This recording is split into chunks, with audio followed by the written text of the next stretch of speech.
Fisher. Thank you, Madam Deputy Speaker. Since my election last year to the seat of Fisher, I've had the honour and privilege of doing many things I would not have dreamed possible. One of these unforgettable experiences took place last month when I travelled with 5 members of the opposition to the Middle East to take part in the Australian Defence Force Parliamentary program. This program is open to all parliamentarians, regardless of their political party or the time they've served in the parliament. This is greatly to the credit of the program's organisers and proponents. While we may have different political ideologies, one of the most important responsibilities that all members of this House share is our role in sending troops into harm's way.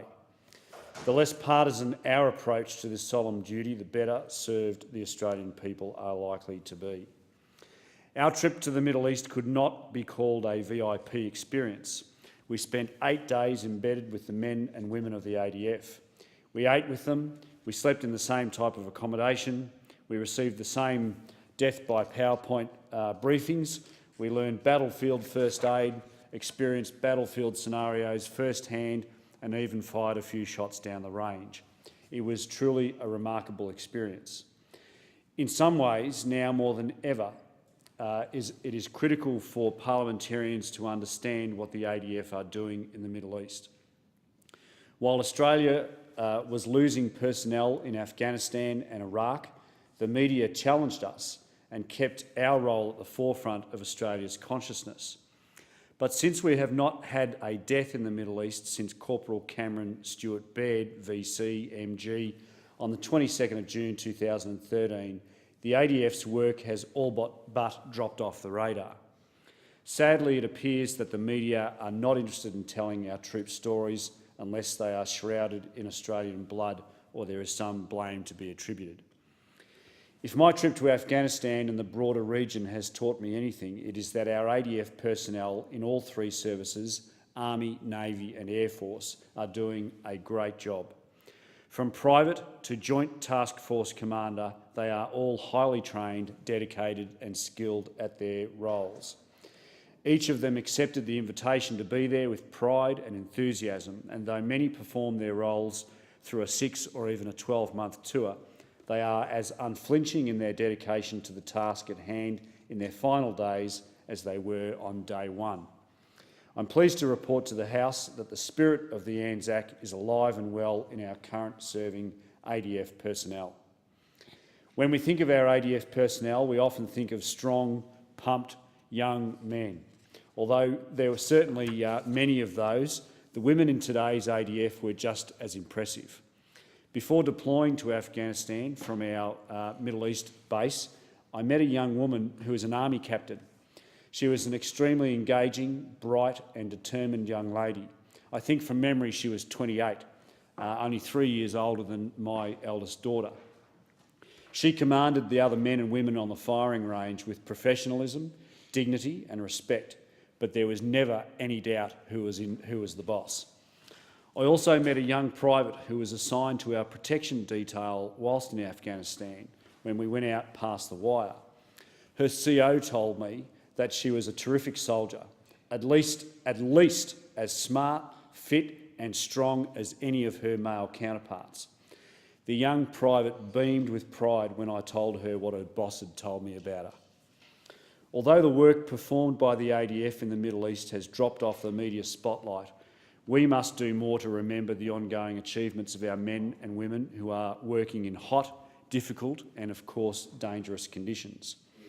In Iraq, our troops of 7RAR have trained more than 9,000 Iraqi soldiers, many of whom served in the liberation of Mosul from Daesh or ISIS. In Afghanistan, our men and women are training the Afghan National Army so that they are also able to defeat the Taliban and ISIS in what is still a war-ravaged country. We've been engaged in Afghanistan now for almost 16 years, and while we still have a long way to go before we can announce mission accomplished, seasoned veterans tell me that we have significantly helped improve the lot of many Afghanis, particularly in areas like Tarin Kot.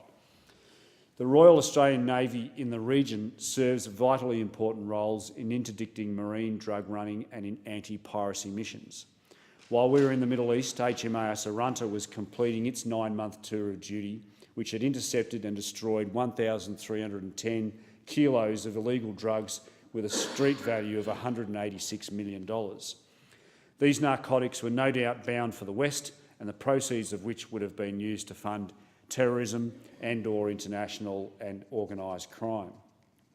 The Royal Australian Air Force's F-18 Super Hornets are employed in providing air support against Daesh and the Taliban, aided by our specially designed KC-30 AM multi-role tanker transport and our wedge-tail airborne early warning and control aircraft. Without the crew of our ubiquitous Hercules and Globemaster aircraft, our ADF personnel throughout the Middle East would not have the equipment or the resources to perform their important roles. Since returning home, one of the questions I have been asked most is, why did I go? I've never served in the military, Madam Deputy Speaker, although from a young age I dreamed of one day flying F-18 Hornets for the RAF. Alas, that was not to be. Since my election, however, I've been very conscious of my share in responsibility for our troops, and I wanted to glean a greater understanding of their work in the Middle East. These men and women are put in harm's way by our government. As such, I feel duty-bound to look into their service for myself on behalf of our people and to learn firsthand what they are doing and whether they are being appropriately looked after. Australians must never forget that we have lost 44 young men in these Middle Eastern theatres. However, we should also remember that those physically wounded in combat number more than 260.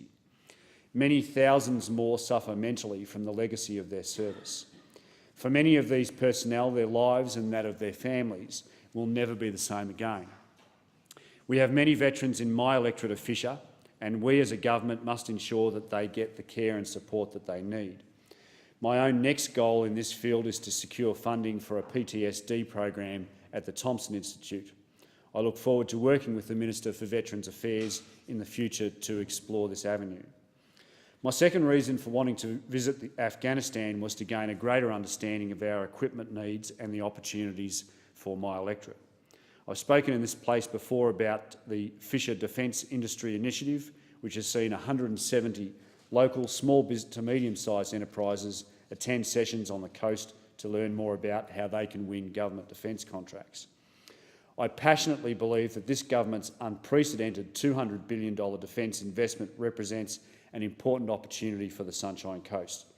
I want to see some of that money spent in the seat of Fisher. Not ever having served in the military, I needed to see how our servicemen and women at work with the supplies and equipment that we provide to them. I learned a great deal about everything from the electronic IED countermeasures to the food and toiletries that our troops rely upon. I'm more convinced than ever that businesses on the coast are perfectly placed to contribute.